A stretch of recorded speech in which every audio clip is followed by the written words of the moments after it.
Boa noite, pessoal, tudo jóia? Rodolfo da BELíngue aqui. Gostaria de agradecer mais uma vez todo mundo que está assistindo a gente. Obrigado de verdade. Hoje nós temos mais uma convidada, e hoje uma convidada internacional. Alguns lembretes, vocês estão vendo aqui do lado, que tem o espaço para vocês interagirem com a gente, para vocês mandarem perguntas, para vocês fazerem comentários. Então, podem utilizar todo esse espaço, fiquem à vontade para utilizar esse espaço da maneira que vocês quiserem. Só para introduzir, e a gente já vai conversar, hoje é em inglês, porque a nossa convidada é engenheira de manufatura do Canadá, e eu acho que eu preciso começar a falar em inglês. So, Laura, thank you so much. She is the manufacturing engineer of 3M Canada. Laura, thank you so much. Good evening. How are you doing?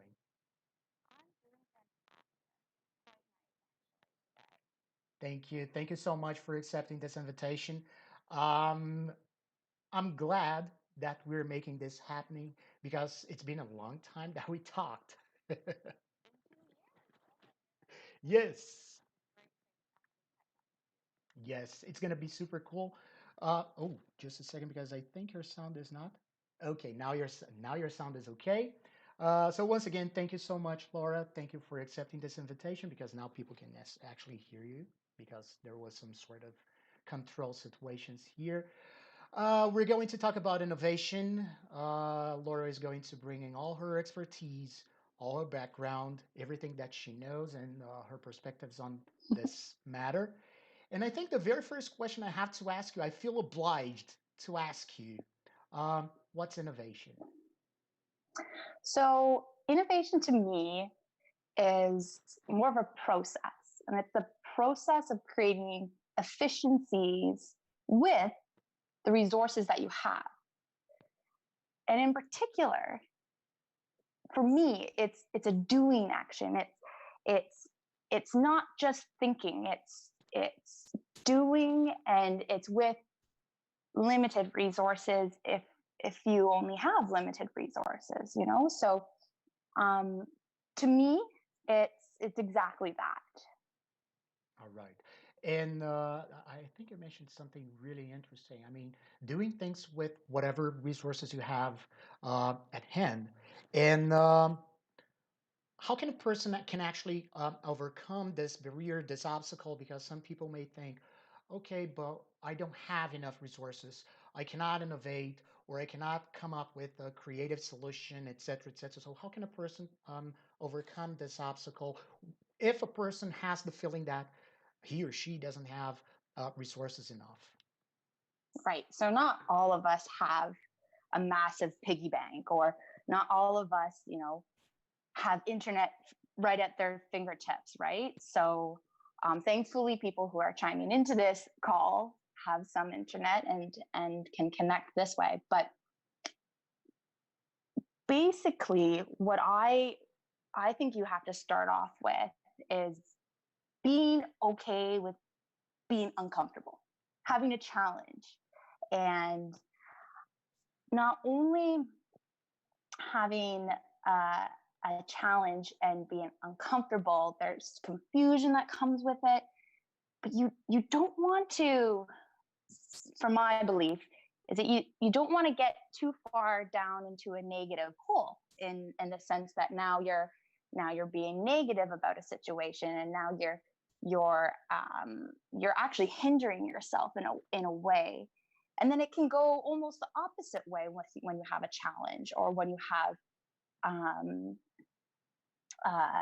uncomfortable and confusion. You can start tolerating it. You're like, oh, that's just the way it is, right?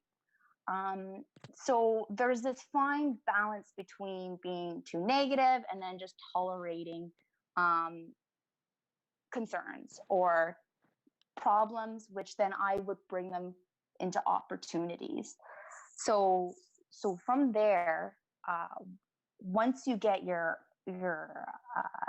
understanding of you have a problem, an opportunity, Then you start creating a framework. Mhm. And then from the framework, I I would typically then start having inclusive thinking. So what I mean by inclusive thinking is that um, the common saying about there's no silly question, there's no silly input. You end up, maybe it's a coworker, maybe it's your friend, maybe it's your kid, maybe it's your grandpa or your grandma, maybe it's the garbage man, or maybe it's the mailman, and you know what, whomever, depending on your situation or what you're trying to find. But you start this, I would call it inclusive thinking. And then from there, you do need to filter out your inclusive thinking, and almost, I would call it like understanding what's in context of your problem, right? So you have all these ideas, not that all of them are bad, but Mhm. it's more, okay, what's in context. And then from there, from that not fine tune, just a little bit of a filter, Mhm. I would break it up into then something called divergent thinking and then convergent thinking. So divergent thinking is taking those ideas and that have been a little bit filtered, and then you start flowing into uh, creating choices, making a list that of these specific areas of ideas. And then once you've allowed that flow of information, I would then move to this convergent thinking, which is a little bit more direct. Mhm. You start making choices. When divergent, you're creating choices. And then you start combing through, and from there you might have a few innovative ideas. Mhm. But from there, that's when you just need to start to act upon your idea. So I almost talked about creativity, which I think is thinking. Then once you have an idea, who knows, it might work, it might not work. Mhm. We have to be flexible with innovation and be able to um, be okay with something failing, because opportunity might come with that. So that's how I would go with a process. Mhm. But then I do think that as ourselves, I call us young adults, to to Thank to you. even Thank to you for even the young older part. older older adults, we have barriers. We have barriers. um when uh when I feel like a lot of kids don't have barriers when you start growing up, and then Mhm. I think that can become, you can have unconscious bias, and Mhm. that can start limiting you. So you have to understand that. I don't know. I can list off types of barriers. I can. So one would be, We're yeah. going, yeah, we're getting into this the obstacles pretty soon. But first, I do have to ask you something, because we were talking about basically how to structure the whole uh, innovative ideas or innovative solutions. But Yes. and you also said not everybody has a piggy bank at the top of their fingers, or nobody has internet access. And yeah, I mean, I'm calling you from a country that a lot of people still don't have internet access.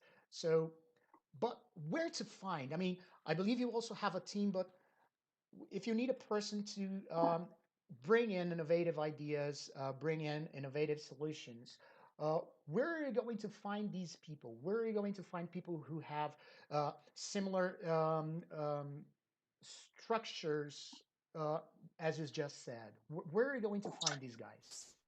So where are you gonna find these guys? Okay. So I'm gonna pull something out of my own personal hat. Great.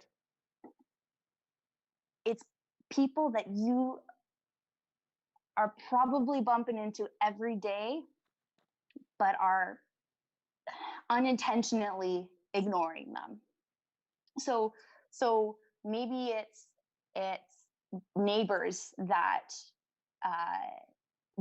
you've never met before. In this whole isolation, a lot of people are mentioning, we don't get to see friends, we don't get to connect because your friend might live, I don't know, 5 blocks away, and your Hmm. friend might live 30-minute drive away from you. When some people don't even know their own neighbors. Now, I don't know how it is like in Brazil, but that at times can be quite common in Canada, that they don't even know their own neighbors. So where I was getting at this is that you, in order to create innovative ideas, you need a diverse group of knowledge and of opinions and of culture and age, because they are all key players for creating different experiences that you have, or explaining different experiences that you have not. And and if you have a end user in mind, so say you have a creative idea, Hmm. but you don't really know how to be innovative, right? As creative as an idea, innovation is being the doing. Hmm. um it's all about your customer. It's at your end user. Who Those are your stakeholders. What do they want? What's going to make their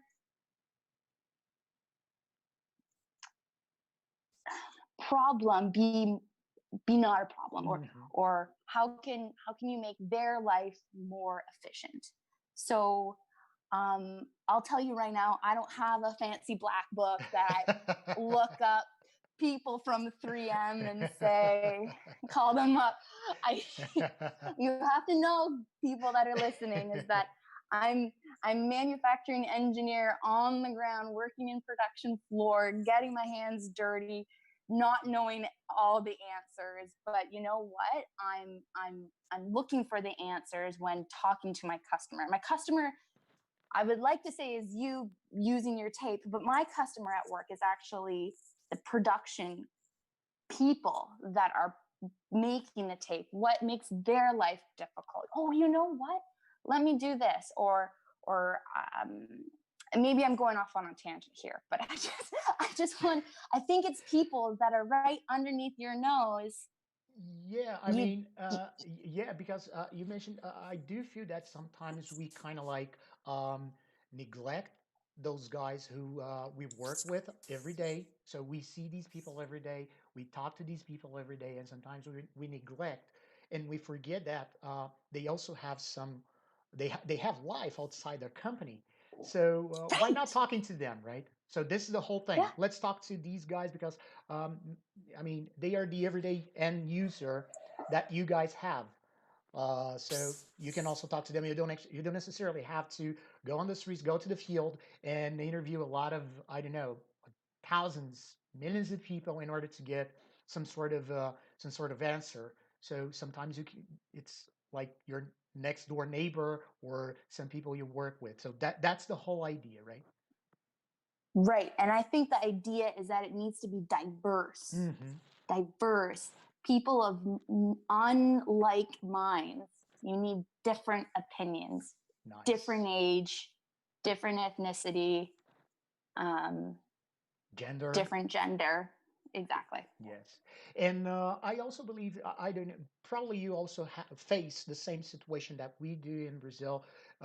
When when some people come up with some solution, okay, let's call it a person that comes up with a creative solution.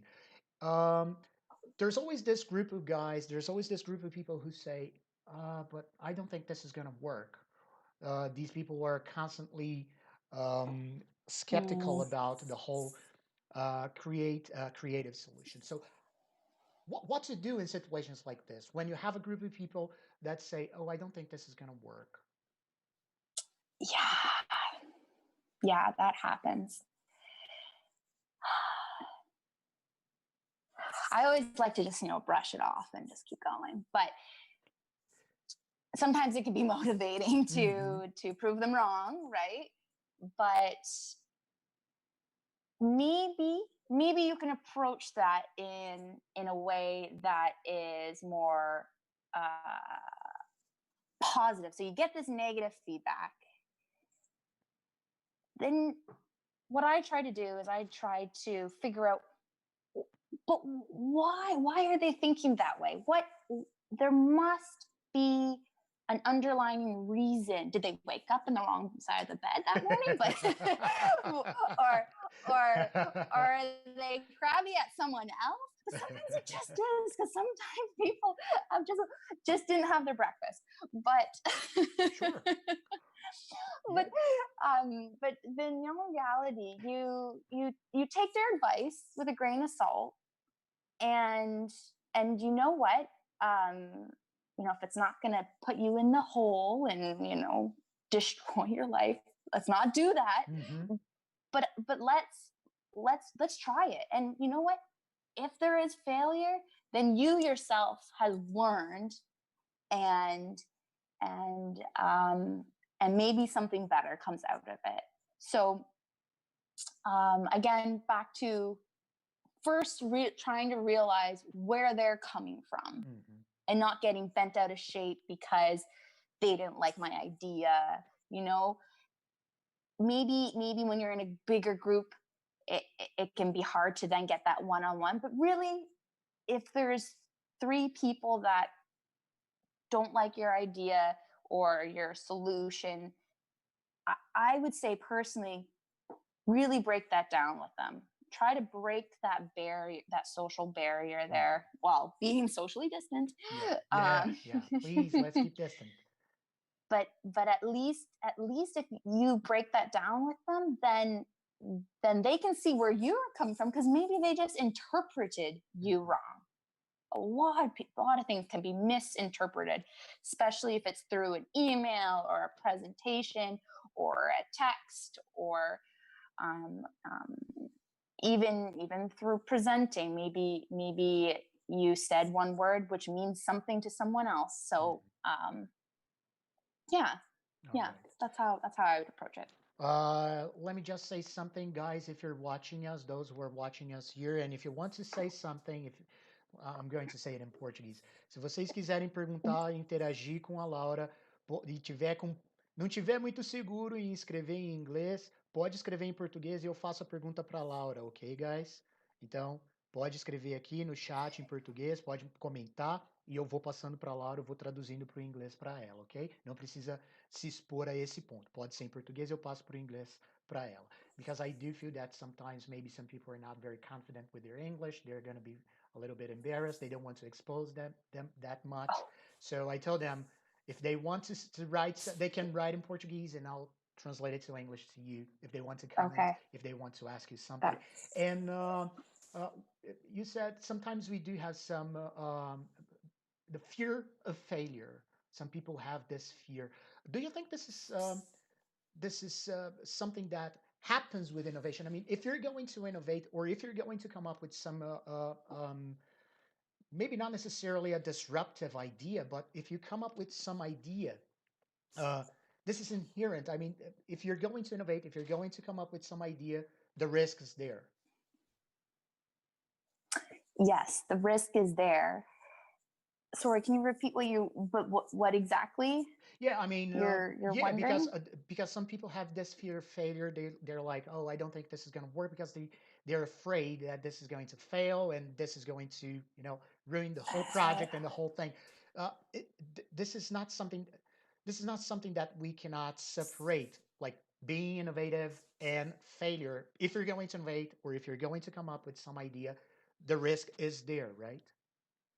It's always Yes, there. it's there. It's there, and it's to really understand your risk, right? So I'm going to throw some little minor example, and maybe I'll elaborate from Go there. ahead. So when I was going to school, for instance, my midterms, so halfway through schooling, I just bombed those exams, like terrible, complete fail. Didn't get kicked out, but you know what? When it came to that final exam, I was able to soar because I knew what not to do, what not to do for that final exam, for when it really matters. So I guess back to then risk and failure, um, understanding when it's appropriate to have certain risk, right? So when I was doing the exam, I knew if I failed midterms, not that I purposely would fail, but Sure. if I were to fail midterm, um, I'm not gonna fail the course. So that's where I wanted to really understand what I'm doing, and when it comes to a final exam, then you're right, the risk is higher. Mhm. You want to make sure that you are learning from mistakes. Um, and you know what? There there are there are failures that are very expensive and that are completely wrong. And what's only good that can come from it, and it truly is good if you can understand it. Now, bad failure is not learning from it and making the same mistake. So, um, you, should, you shouldn't be scared of it. Mhm. It's reality. It's there. We'll bust through it, and and uh, it can be overcome. It can be overcome. Nice. And Yeah. especially now because we're having to face a very innovative situation because none of us has ever been through a situation like this with this global pandemic. So um, we're facing this new normal right now. We're the the creation of a new normal, a new status quo.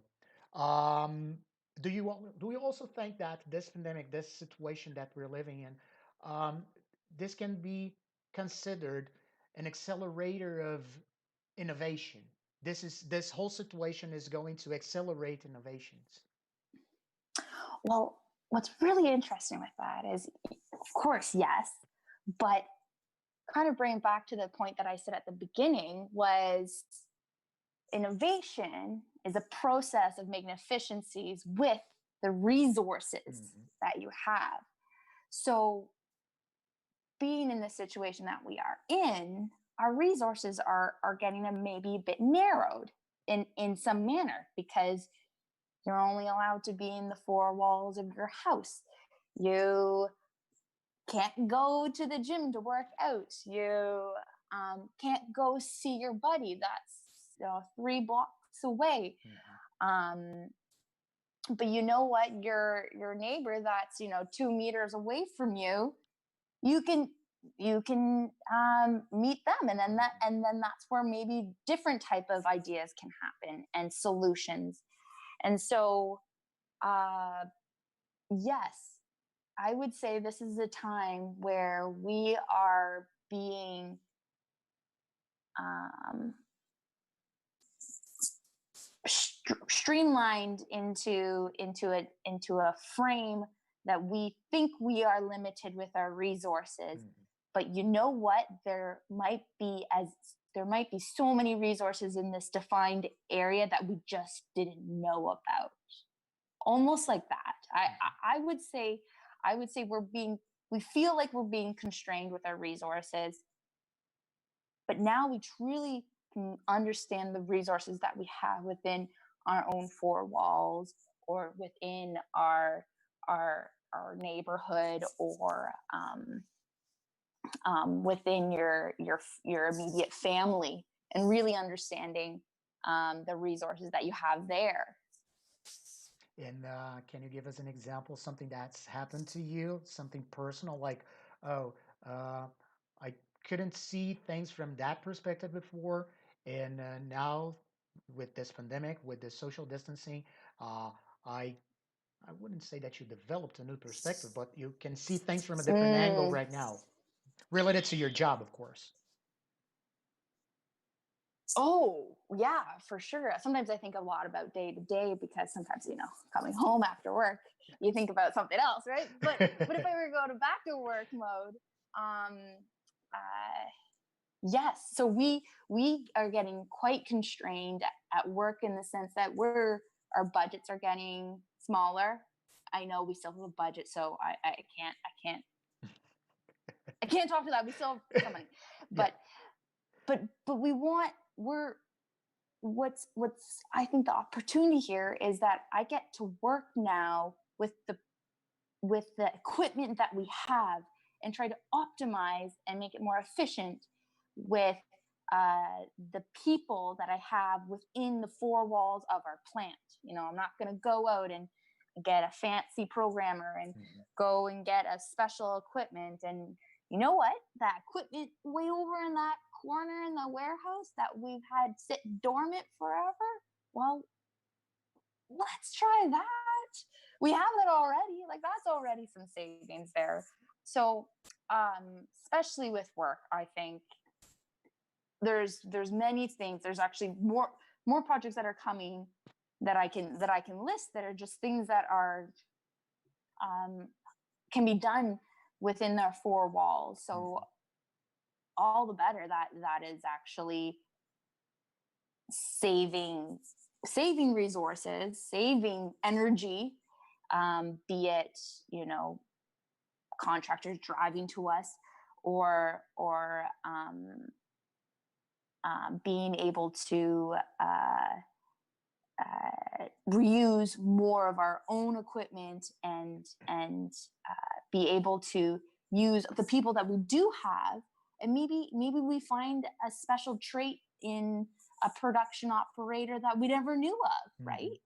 um, or even our maintenance and so on. So I think we can see a new perspective when we are constrained. Mhm. And why do you think this? I mean, why do you think we needed? Not that we needed, but why do you think a pandemic had to happen in Hmm. order for us to actually see things from different perspectives? Because of by, I mean, from what you're saying is like we we can do so much, so many things, even though we've been, you know, inside the walls here in our houses. Mhm. We can deal with the resources that we want, and we can also innovate with the resources that we want, that we have. Sorry, with the resources that we have, because we don't have the resources that we actually wanted, etc., etc. Why do you think a pandemic had to happen in order for us to actually shift this point of view, this perspective? That's a really good question. Thank Why? you. Why? I mean, do you think that people we were in a comfort zone back then, and now the pandemic kind of like kicked us out of this comfort zone, and that comfort zone was already like 3,000 red flags that we couldn't see somehow. Yeah, life started getting too easy. So clearly, life, life, we needed a challenge. No, I, uh, I think you're right there. To be honest, you're almost better answering that question than I am. I do think we get into a comfort zone. I think we start tolerating, or we start, how I was saying that you get to this edge of, oh, it's okay. Mhm. It's how we always used to do it, right? Even though it's something that was extremely inefficient and destructive and time consuming and didn't make sense. Um, so I think as humans we end up end up creating barriers to innovation and um, and maybe when we get something like it's this pandemic, it's forcing us to break the barriers that maybe we didn't even know existed, which then allows us to ignite these different ideas and then go for them, because that's what we need to do. Nice. So yeah. All right.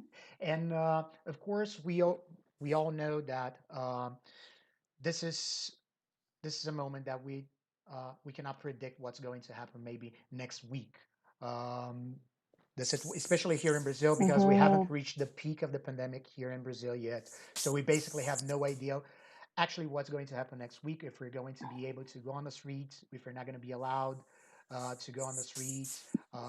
And if we do have this opportunity to go on the street, will companies also open the doors? Will people go to companies? No. What about stores, etc., etc.? In this situation, how can you foster creativity in a situation like this? Like, we don't know what's going to happen a week later. How can you foster this? How are you going to encourage people and companies, more people? How are you going to encourage people to be creative, to find solutions? So I think first and foremost is that experiencing new realities fosters creativity, as well as having your passion meet your needs. So I believe that passion and new experiences truly foster innovation and putting yourself right at the heart of things can create extraordinary solutions.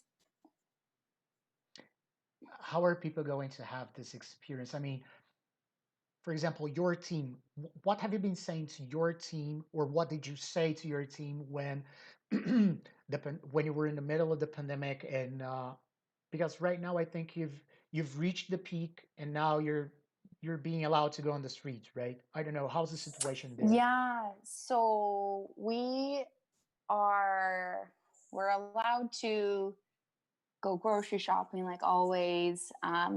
Yes, you're right. The front door, if you have a door to outside, you can open, but most people might choose not to. Businesses might choose not to, because they might be limited to only a third of the capacity of customers can come in, and so on. So but with that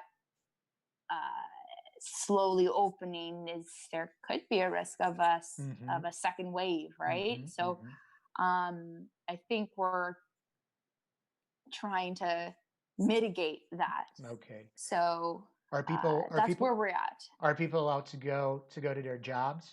I mean, can people actually? Okay, Yes. so I do work in a building, and there are several offices. Are people allowed to go to their offices?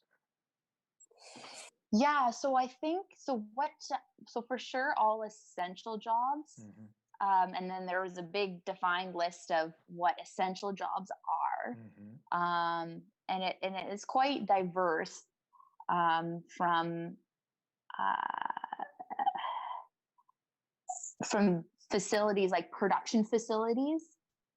I would say from my understanding and my experience, production facilities have always been open, with the understanding that inside the facility there needs to be social distancing practices. And then as far as other facilities, or when I say facilities, I mean beauty salons and so on. What's interesting with Canada is that we have several provinces, and each province is opening up very differently. So in our province, we have no schools that are open. In another province, schools are open. Okay, I got it. So in this So so in this scenario that you have just described, um, for instance, what can you say to your team, to your production team, like, okay, guys, so we're going to respect social distancing, but at the same time, I want you to have different experiences in order to feed your uh, your creativity, or to feed your to feed the search for innovation and different solutions. okay, right. So what I can bring it back to my work environment is that because we're sometimes we do a task, and the task takes three people side by side together, right? To lift something that's heavy, or to even hear on the Mhm. production floor. So what's important is understanding the concern for people to how to do the task, and then the concern is how to keep safe and healthy in the means of socially distancing. So um, first, as myself, as being a leader of some sort at the production facility, is that I am listening to what needs to be done, what must be done, Mhm. and how do we do that efficiently, and or not, maybe it's not doing it efficiently because sometimes we have to outweigh what's important. What's Mhm. important is that people go home safe, people and people can continue to go home safe, so not just home safe one day. We Mhm. want them all 52 weeks of the year Yeah. to be going home safe and then coming back, right? Mhm. So and then that's where I think innovation will start. Maybe it comes and it halts in a little in some manner, because you think, oh, or one would think that, oh, okay, to do this task it was three people, now we can only do it with one person because the other person's over there, and we pout our way, and it's slower, and but before you know it, you maybe develop a quick way of doing something, Mhm. or you almost approach a situation at a different angle, or you see something that you never saw before. But for most is that people are going home safe at the end of the day. So um, that is the most important thing. So we cannot take risk Mhm. to jeopardize that. Mhm. So that's when we were talking about risk. At the very beginning, risk is there, but we need people to go home safe. Mhm. So nothing, if the risk is going to mean that they can't go home safe, then that means it's not worth the risk. Yeah, this risk is not worth taking, right? Not this Yeah. kind of risk. And Right. you were, yeah, some minutes ago you were saying that sometimes the person that works just at a desk right beside you, or a person that's always having lunch with you during lunch break, or drinking coffee during coffee breaks, etc. Sometimes these people are those who are going to spark the innovative idea or the creative solution or whatever. And how, how can you make these people, when you come up with a solution, you have the idea, now it's time to sell the idea. How do you sell how do you sell this idea? How are you going to make these people, okay, guys, so I have a new idea, I have a solution, a creative solution for that, or I have a new product, I want you Mhm. to buy it. I want not to buy the product, but I want to buy my idea. How do you do that? Yes. Yes. So that happens a lot in my day, because being a manufacturing engineer, I have got my, I don't say it's an office, a little cubicle, nothing fancy at all. Yeah, right. It's full of tape, lots of tape. Anyways, It's 3M. um, Of course and there's tape. It's and 3M. yeah, I know exactly. And so, and I go to the production floor and I basically say, I got this idea, right? And then of course production's like, no, that's not gonna work. No, that's not gonna work, right? And I'm being a bit silly here, but that is a barrier that comes frequent. so how I overcome that is having done your homework, getting proof if you can. So you've done maybe you have a small prototype of some idea, or you've surveyed a few people and I'm trying to give you different ideas that are not manufacturing engineer, maybe boring stuff for some people, but please feel that's free the to idea. use some examples related to manufacturing engineering. That's fine. So basically, you do a prototype or you do a small experiment and you have some proof, because some people really need to see some numbers or some sort of I did this is what happened here, this is my idea, like, would you support that, right? Or this is my solution or action. And then everyone learns differently, everyone interprets information differently. So some people you might need to verbally explain things, and some people you need to write it out or type it out. And then another way is physically showing them. So sometimes on the production floor, the atmosphere, maybe some people can be stubborn and at times, and maybe there's a reason why they're stubborn, or maybe there's so you have to approach it really from their angle, kind of back to where I was talking about people being negative about your solution. Going to your customer or your end user, maybe in these production folks, maybe they just needed you to physically show them maybe that's a kinesthetic learner. So and each person's different.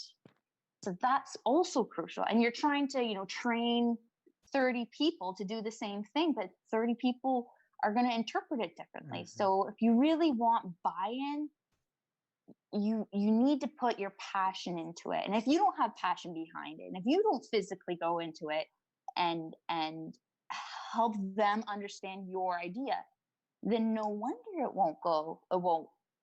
won't go anywhere, because you need to put yourself out there. Sure. So, yeah. And how do you guys deal with the expectation? Because you work for a company that's known for disruptive innovation.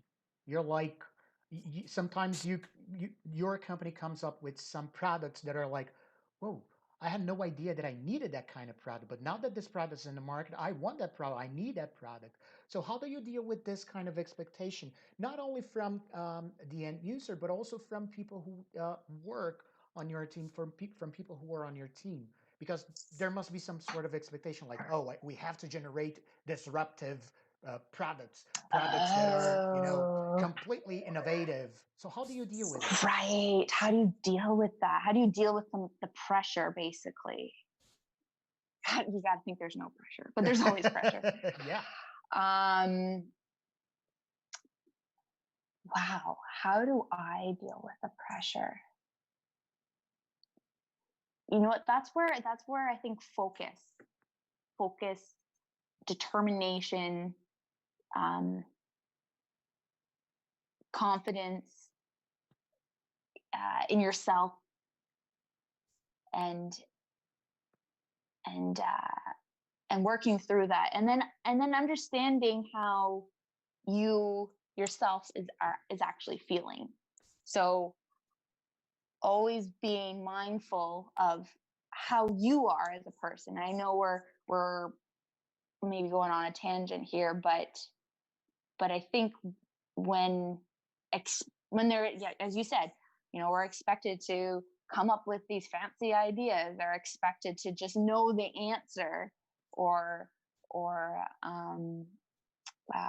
but rightly so, it takes time. Hmm. It and that innovation needs flexibility and time, and you have to be open to your boss, your superior, your whomever that might be. Hmm. Um, and the more they know what's going on in your brain, and how you're processing pressure, the more they're aware to help you create this flexibility, this time, so that you can be innovative, right? So, but if you don't say anything, Hmm. then they don't know, For sure. right? You can't assume that people know what you're feeling, Hmm. which you think body language is enough, and sometimes you think, your tone of voice is enough, but believe me, not everyone knows body language. Not I everyone wish they knows. did. For sure. I totally agree with you. To be honest, I know more body language and tone of voice than the English language, so I can just tell you that right now. The English language confuses me. Hey. Bullet form, seriously, bullet form works very well for me. Yeah, 3 words, right? Uh, Bullet forms, 3 words. That's it. That's what I need. yeah, yeah. But what about those guys on your team? Do you also have this the same expectation coming from your team? Like, she's my leader, and come on, this is your idea, but you're not being innovative enough. Do you also have that, or no? Just from customers, just customers like Oh, I me. see what you're saying. All right, it's coming from all angles. Yes, yes. You get it from your boss, right? And then you get it from the production crew, and you're kind Hmm. of like squished right in between, Uh-huh. and then you have your end user who uses the product, right? Hmm. So these are, you've got these kind of all this pushing pressure. But I mean, from the customer, from the pressure coming from the end user, uh, I think it's expected. I mean, you can actually, you don't take it for granted because okay, I work for a company that's very highly innovative. They are expecting something extremely innovative from us. Uh, but what about your team? Because this is something, because this is a group of people who should know it better. Like, it takes time. It's not like that. We're not going to be disruptive over time. We're not going to generate ideas in 24 hours. Uh, do you think that sometimes it's not that fair that people or a group of people who work, of course, I'm talking about you because uh, I want to know your experience, but probably this is what happens in many other companies. Like, they should know it better. Why are they doing this? Why are they putting me against the Okay. wall, expecting some sort of innovation that they already know that it's going to take time? Right, right. I see what you're saying. Why do I even need to tell them, whoa, whoa, whoa? I know you want this now and you wanted this yesterday, but I only knew about it right now. Give me 3 days, right? Hmm. Like, you know what? I think people get ahead of themselves, right? And I think what can happen is that, um, we everyone has expectations of people, but they don't tell them their expectations, right? And if we just knew everyone's expectations a little bit more, then we can say, you know what, that's not realistic.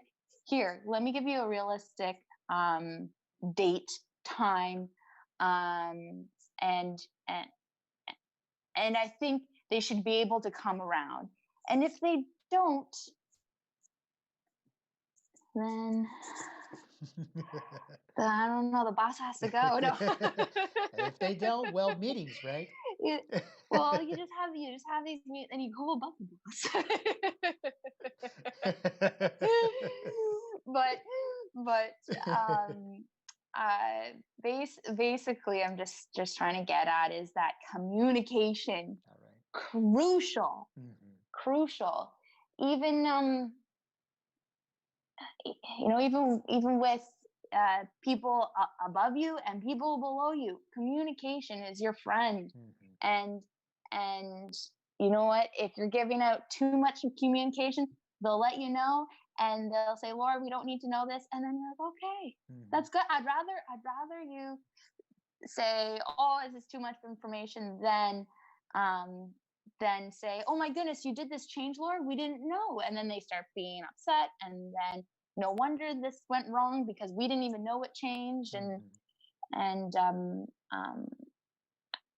communication on both ends, from to your superiors or to anyone lateral of you, or um, um, maybe I don't know, All right. just at a different work level than you. Hmm. And at the end of the day, you're saving your own behind. Yeah. Then at least you can say, you know what, I communicated as best as I could, and uh, if you didn't get it, well, maybe I need to figure out how to communicate it better to you. And then Hmm. maybe they'll come back and say, you know what, you called me, you gave me a text, you sent me an email, you tried to schedule a meeting with me.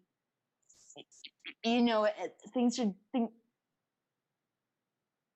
I think people at the end of the day are good, All right. and and yeah, so Okay. they'll come to their conclusion. All right.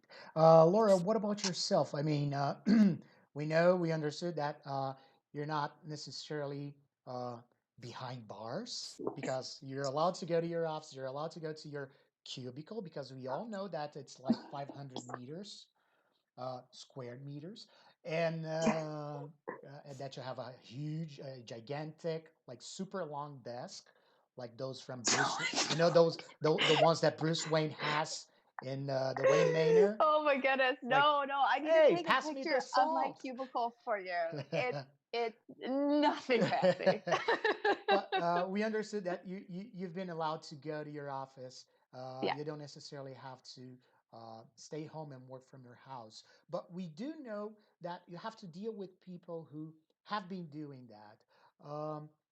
What have Yes. you been doing to encourage these people who are um actually at home and working from home? Like, guys, uh, we have to keep we have to keep our creative solutions up. We have to keep generating ideas. What have you been Mm, doing to encourage them, these yeah. specific people who have been It, working from home? right. So I think at what I would encourage is more for creating some sort of structure throughout your day. Hmm. So I know if I work from home, or the days I do work from home, sometimes you might feel that it's unproductive, right? So creating a workflow that um, that allows you to feel like you're in a work environment, so that you can get your creative juices out and not necessarily be lounging on the couch and having your chips and pop and stuff like that, and throwing on Netflix because you can, right? Yeah. Um, but you you know what? Sometimes there needs to be a change. But if you need to be actively engaged in what you're doing right now, if you're going to be going, and we call it vegging on the couch, and draining yourself with Netflix, right? And then before you know it, you go on to your next show. Um, but maybe you can use it in a different way. So say you're stumped, Mhm. and you wanted to maybe watch a documentary, maybe think of it in a different way, that can allow these creative juices that you wouldn't have had in your office. Mhm. It's not like you can go and pop up Netflix and when you're in your office, Mhm. but maybe you can find um, different ways of approaching a problem because you're at your house. And maybe you break up your schedule. So we are used to a schedule. Well, myself, I should say, myself is used to a schedule. Okay, I'm at work for 8 and I'm done work at 4:30. um, but I know I'm most productive in early in the morning. Mhm. So it'd be interesting for those, and I would definitely encourage this to people, is to maybe change up your workflow. See what time of day actually you have these creative juices. Some people, love working in the evening, and some people might hate it.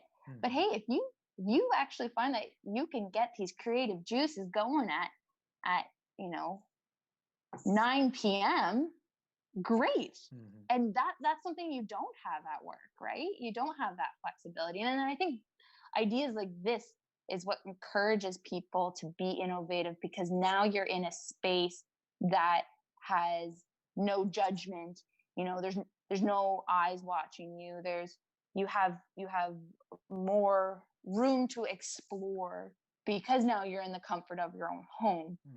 Hmm. um, so what's nice is that it breaks down that kind of barrier of feeling uh, judged, because you want to work in a different way that actually is going to help the company because you're going to be working in your most productive way. Sure. So I would be encouraging that. Hmm. But yeah, as you say, I am going into the facility, but that's how I would encourage it, because we have we are on a shift schedule. I'm not doing shift work, but we do have shift work, and Hmm. some people just they love it, and they're most efficient that way, and they would never want to go to a 4 or a 9 to 4 job again. So Hmm. because that's when they're active and ready to go. So Hmm. And is yeah. this what you've been doing for yourself? I mean, I'm not, veggie on the couch. I'm not saying that you've been doing this because you're not working from your house.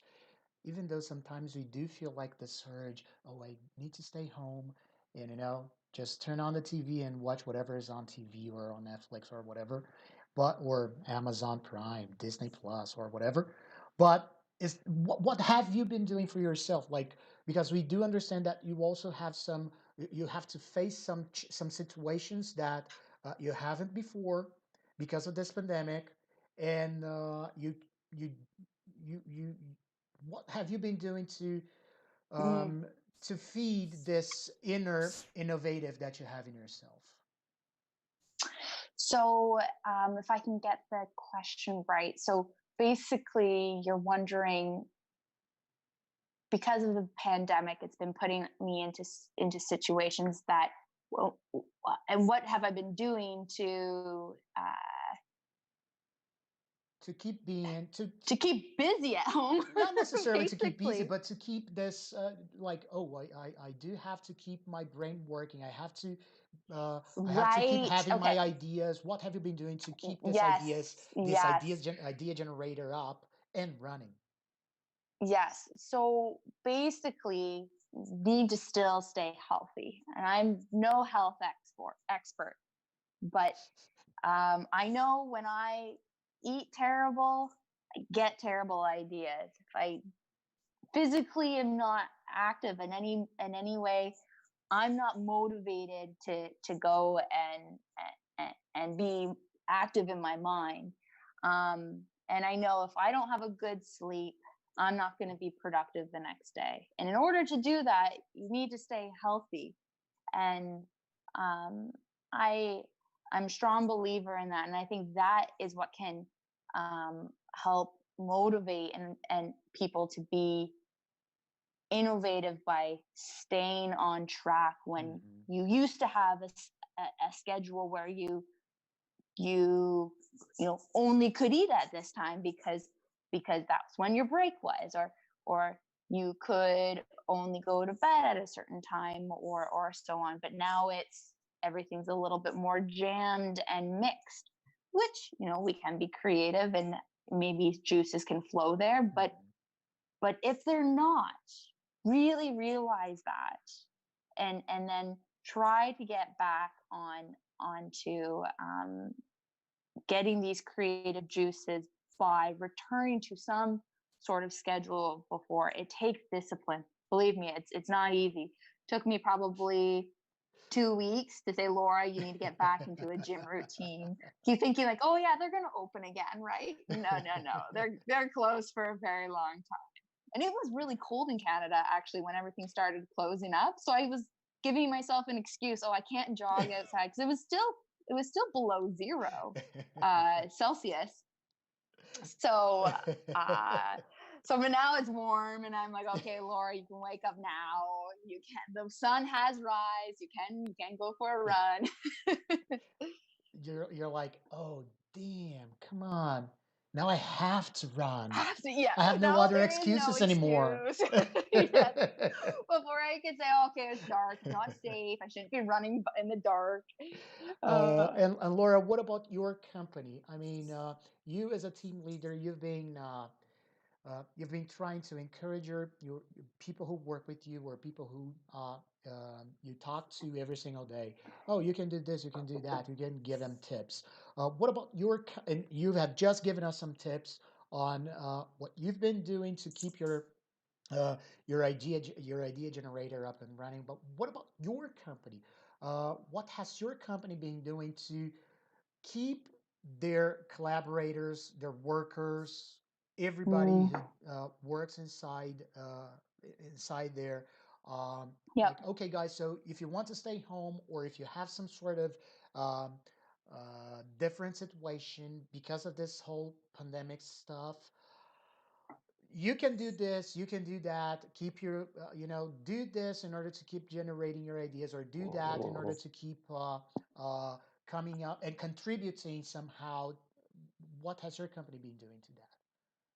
Yeah, so our company has been doing quite a few different things for different situations. So I would just kind of, just to get you guys a general picture, at least at my facility, is Mm-hmm. that if you do happen to have a job that is 95% at a desk, Mm-hmm.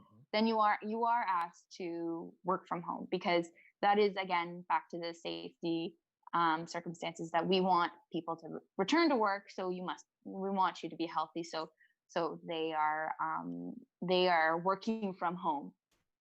And so but from there, though, sometimes they are physically needed at the facility. So being innovative, like, sometimes I'm uh learning new things, because there's new tasks that it might not be engineering related, but you know what, we all are trying to get through this together, and I'm going to learn something different.